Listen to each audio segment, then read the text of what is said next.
Namaste to all. Manu Bhagavan gives extremely beautiful knowledge in his fourth chapter of Manusmriti.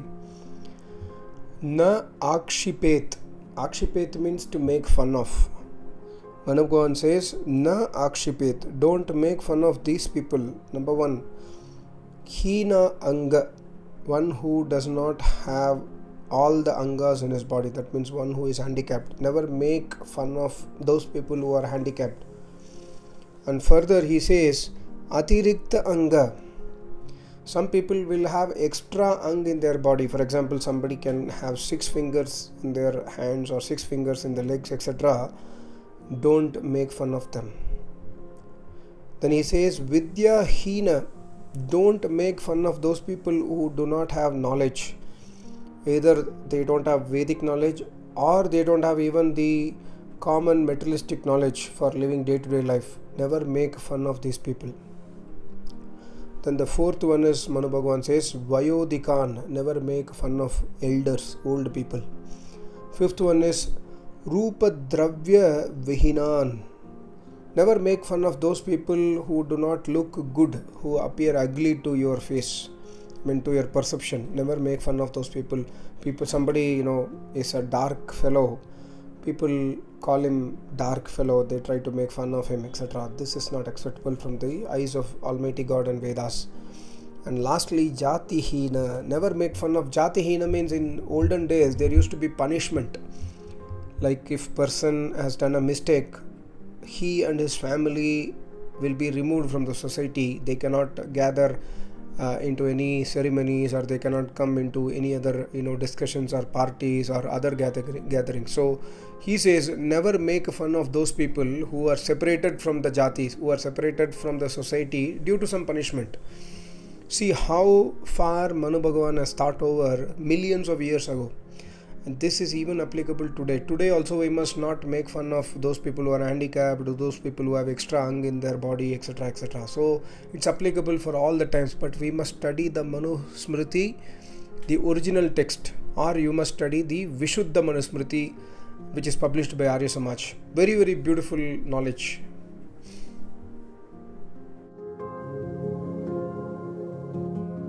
Further, Manu Bhagavan says, Mangalachara Yuktaha. Always try to have Mangala Acharan in your life. Mangalachara Yuktaha Syat Prayat Atma. Always try to do hard work. Atandritaha. Never be lazy.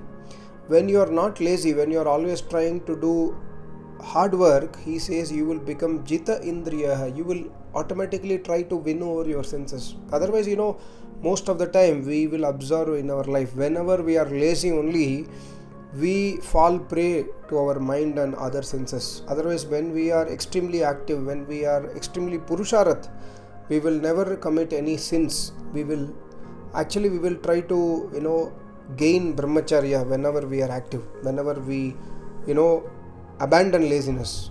So Manu Bhagavan says, by abandoning laziness, you will become Jitendriya. And also he says, Japet cha. Try to do jap. Jap means name jap of Almighty God. Try to remember the Almighty God every day, minimum twice, or many times as possible. Somebody was asking me yesterday in YouTube that, can I chant the name of Almighty God Om at any point of time? Yes, we can chant. But morning and evening, you must sit and chant with utmost dedication, utmost concentration. But throughout the day, if you are in work, you can chant whenever you find free time. You can sit in your office chair and then chant, no issues. And then Manu Bhagavan says, Juhuyat cha yeva nityam agnim. Try to abandon laziness. When you abandon laziness, you will also find time for doing Agnihotra. Today, many people ask me, you are doing 2 times Agnihotra, where do you find the time? See, Agnihotra is just 20 to 25 minutes per time, which is like, let's say 50 minutes. And then Asan Pranayam, another 20 minutes per time. And then maybe name jap, maybe 30 minutes per time, which is maximum not more than 2.5 hours a day. Where do you find time? We have 24 hours. Can't we spare 2.5 hours for ourselves, for Almighty God? We can. The only thing is Atandra. We must try to abandon laziness. When we are not lazy, we can find time for sure.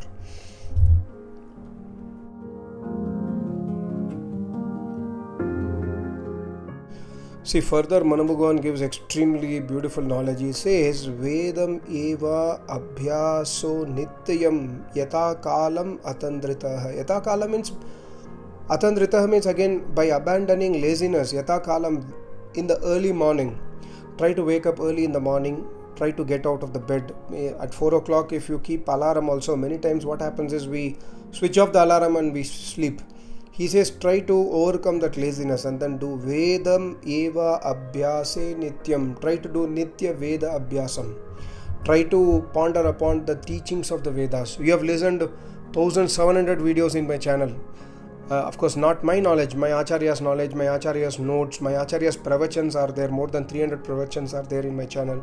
You can try to take a note of all those important points and try to do adhyan of those points and try to implement in life. That's what Manu Bhagavan says. When you abandon laziness and try to do Veda Abhyas, this is called as Tam Hayasa Yahuhu Paramam Dharma. This is what intelligent people, wise people, tapasvis call as Param Dharma. Your Param Kartavya, the reason why you have been awarded this human body is to do Veda Adhyan. Otherwise, Anya, everything else is Dharmo Anya Uchyate Dharma Upadharma. The other things are not real dharma. They are just, we can say, lower than this. The first important dharma of human being is to do study of Vedas. If we are not studying the Vedas, then we actually do not follow dharma in our life. This is very, very important knowledge.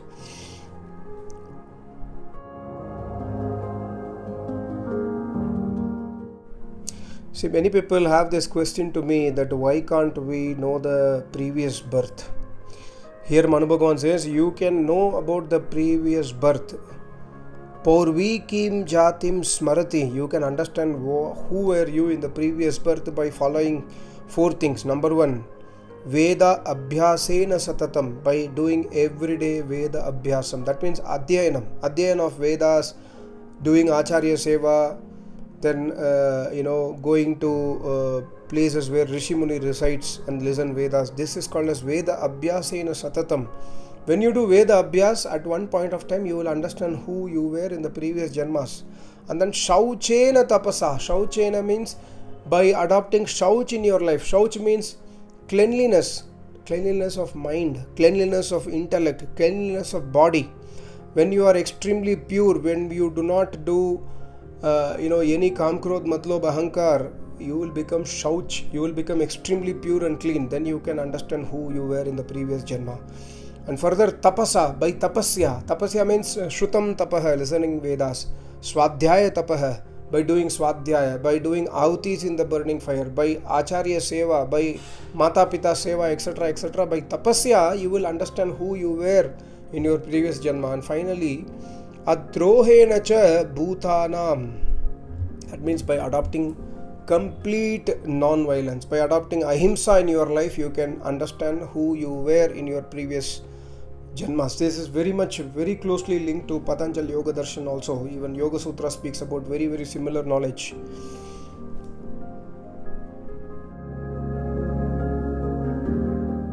Further, Manu Bhagavan says, Shruti Smriti Uditam Samyak Nibaddam Sveshu Karmasu. What karma we must do? We should not have any doubt on our karmas. The karmas we must do is Shruti Smriti Uditam. The karmas that are emanating from Smriti and Shruti. Shruti means Vedas or Upanishads. Smriti means those granthas which are written by Rishi Munis. Or we can say darshanas, etc. We must do those karmas which are, being guided by Rishi Munis, or we must do those karmas which are there in the Shrutis, in the Vedas. Otherwise, we cannot follow dharma. The dharma moolam nishevet. There is no other dharma other than, the words of Rishi Munis and the words of Almighty God. Of course, the words of Rishi Munis will not contradict to Almighty God, but here Manu Bhagavan stresses that there are some things which Rishi Muni says might be, it is not directly written in the Vedas. So he says, you must try to adopt that in the life, and that is dharma moolam. That is called as dharma. There is no other dharma in our life. A very important shloka linked to this shloka is Sada Aar. Always when we adopt the acharan of Vedas in our life, when we follow the Vedas, Manu Bhagavan says, Sada Aar, when we do this, Vedic dharma in our life, adopt it in life, we will get ayuhu, we will get long, happy life. Otherwise, durachar, when we do not adopt this in our life, the durachari purush, he will always have alpayu. He will always have dukkha in the life. The sadachar purush will always have lambi ayu, long, happy life, and also he will have life without any problem of materialistic things in his life. Like example, he will have good wealth, he will have good health, he will have lambi ayu because of Sada Aar, because of implementing the preachings of Vedas in the life. If anyone, even today also, my Acharya always says, even today, if any one of you starts following the Vedic knowledge in your life, you will become extremely healthy, you will become extremely wealthy, and also you will have extreme happiness in your life. That happiness is not the worldly happiness. You will get divine happiness inside you by Sadachar. So that's what here Manu Bhagavan says. And further, Manu Bhagavan says an important point here. He says, Acharyam cha pravaktaram pitaram mataram gurum. Never ever do an activity or any karma which will make these people, they're unhappy. That means their mind gets impacted by your karma. That means they are feeling very bad about your karma. Never do those karmas, especially Acharya. Especially Acharya should not get impacted by your kukarma. You should always try to behave extremely well in front of Acharya. Of course, even when Acharya is not there, but in front of Acharya, always try to be very humble, very polite. Also, Pravakta means one who teaches us Vedas, one who are Pandits, one who are very nice people. Then parents, our Mata Pita, and elderly people, and Vidwan Brahman. Brahman does not mean those people who come to our house today, like they take money and then they do homa. No. Brahman means one who has the Brahma Vidya in his life. He speaks Vedas, he teaches Vedas to public without expecting any money in return. He is a real Brahman. And also Tapasvi log, there might be some Tapasvi who is not Samadhyast Yogi yet, but we must always be very humble and polite. We should not do any deed which will hurt them. If we are doing any deed which hurts our Acharya, our parents, Tapasvis, Rishi, Munis, then we will be severely punished by Almighty God. And lastly, you see, Manu Bhagavan is giving, this is like I am telling you only 1 or 2 pages of Manusmriti's 4th chapter. Very, in each and every shloka there are unlimited knowledge. Here, Manu Bhagavan says in the last shloka, very, very important point, always, abandon these people. Nastikyam, one who is Nastik.